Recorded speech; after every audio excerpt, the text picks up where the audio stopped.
Hello and welcome to another mic drop all about Soundgarden.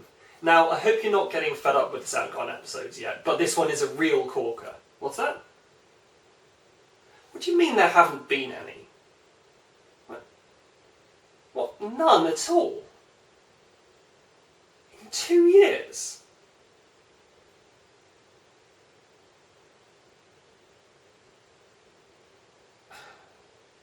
Hello and welcome to Mic Drop, a series in which I apparently don't spend as much time as I expected talking about my favourite bands or genres of music.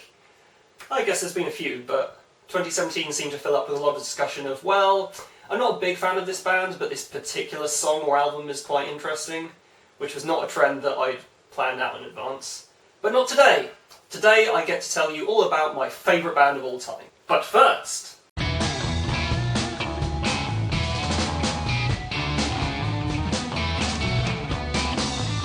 For the last 3 or 4 years I've been taking anxiety medication, mainly mirtazapine, which is, amongst other things, a sedative. Let's see, what else happened 3 or 4 years ago? Oh yeah, I burnt out trying to get fortnightly video updates done. I had to take a break from what have you for over a year. And ever since then I felt like I'm desperately clawing my way back to try and reclaim that creativity that I used to have. But every time a new idea inspires me, the moment it's past, I can't concentrate on it. It's like everything's really hazy and... I'm sure it's nothing. And at this point, because I know what you're like, Internet, I should point out that I'm not trying to trivialise the issue or suggest that medication is not helpful for mental health at all. I already had anxiety and depression. I had completely burnt out through trying to do too much, and I needed the meds. They did help for a while, but they made me stable happy rather than fulfilled happy. Like, I didn't have the peaks and troughs of mood, but I felt like some of the energy and the drive that I used to get myself out of a bad spot or to create stuff was missing. Long story short, I'm trying life without medication for a bit again. It was a weird decision to make, because from the moment you start taking anxiety medication, there's part of you that wonders, what happens if you change into someone completely different? And you hate them. And you have to learn to manage that, because that little anxious voice is just there to make you freak out and doubt yourself. But I changed. I turned from someone who used their doubts and fears to motivate themselves to do better and to create stuff into just basically a perpetual worry engine. So it felt a bit weird to essentially come to the same conclusion through logic, but I'm pretty sure that this was actually a logical conclusion that I came to. Pretty sure.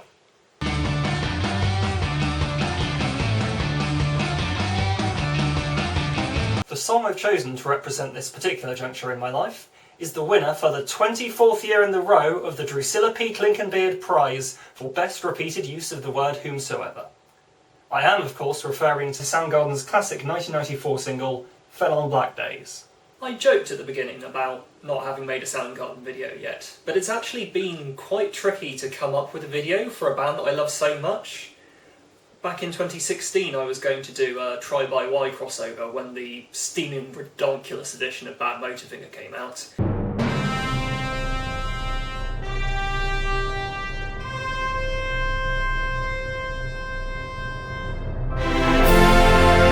It's kind of big.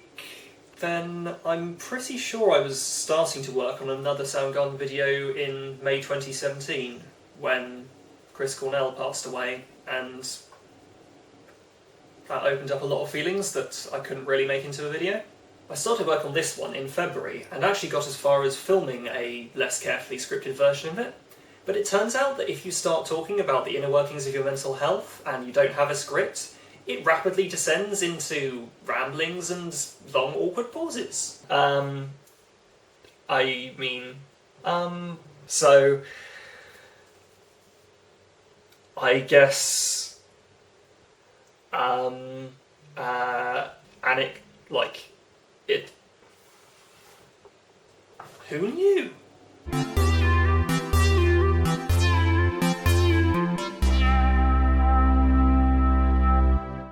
For a while after that, I kept trying to write the same video, still from the point of view of February me, but I stopped taking medication and my mental state was changing, so that kind of ran into a dead end. I was having to fake my emotions in a video that's supposed to be about being open and honest with my emotions. The moral of this story?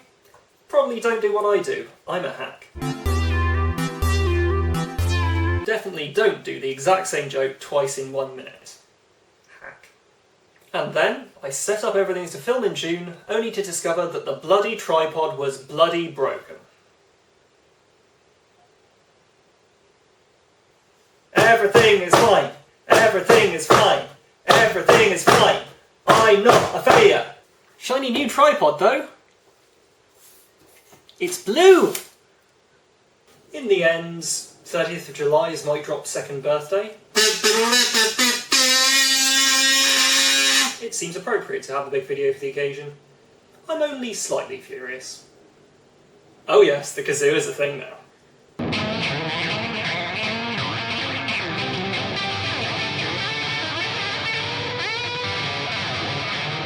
Soundgarden's music is really intelligently and patiently crafted. You can tell every band member's involved, and that they put a lot of effort into the arrangement and production, as well as the initial songwriting. Importantly, it also kicks ass. It's like Die Hard. I could write several essays about all of the things it does right that other action movies fail on, mentioning no names. Or you can just sit back and enjoy the stunts and the loud bangs. Both work.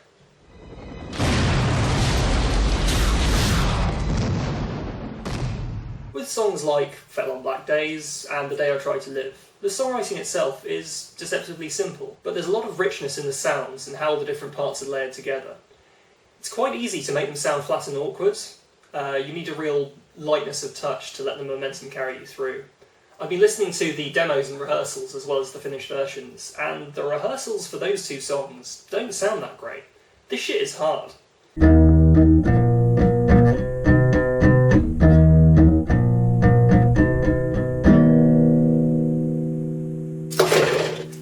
On the whole, Fell on Black Days is actually pretty repetitive. The verse and the chorus all have the same riff. But it still builds and grows thanks to Chris's vocal delivery and some stellar playing from all the band members.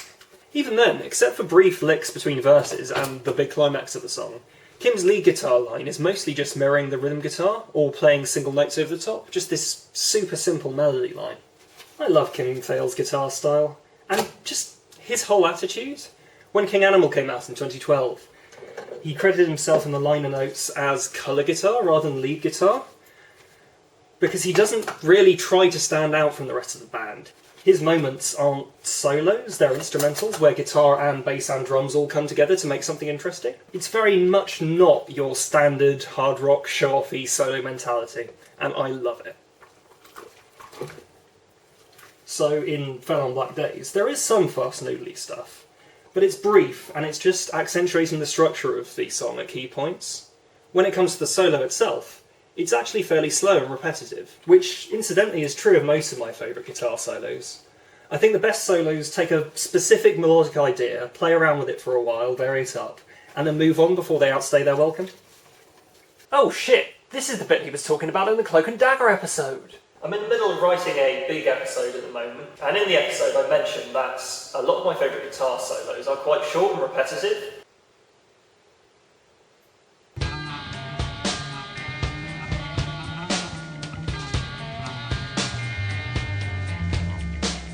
All of Soundgarden's 90s work has an amazing, inspiring quality, and this song is one of the best examples. The cliché is that grunge is gloomy, and this is a great song to be sad to, but it can also be the music that I need when I'm turning despair into determination. They never feel, like musically or lyrically, they never feel too insular and sorry for themselves, which means you can process a lot of negative emotions and come out feeling better and more considerate of the world around you. And that's what I'm hoping is going to happen with my mental health. There's obviously a risk involved with the decision to come off medication, and I could have a lot of bad days. But I'm hoping I'll also think of other people more, create more. Be a better person. Is the plan working? Hard to tell. I had an initial burst of increased activity, and I am making big videos again. Like this one right now. but it's still taken me 5 months to put this together. I've experienced more moments of overcoming fear or indecision to achieve something in spite of myself, but I'm not convinced that's translated to more noticeable outward positive effects. It's definitely helped at work, which is good, but I don't know if the same could be said for my personal life or my creative work. 1 out of 3 ain't bad? Yes, it is. It's only 33%. I guess you can't rush brains, especially faulty ones. I've been jumping to conclusions ever since the first few days have started reducing the dosage in February. But it's going to take a while to re-establish the new mic, whomsoever that may be. Or will you look at that? The real Drusilla P. Klinkenbeard Prize for best repeated use of the word whomsoever was inside us all along.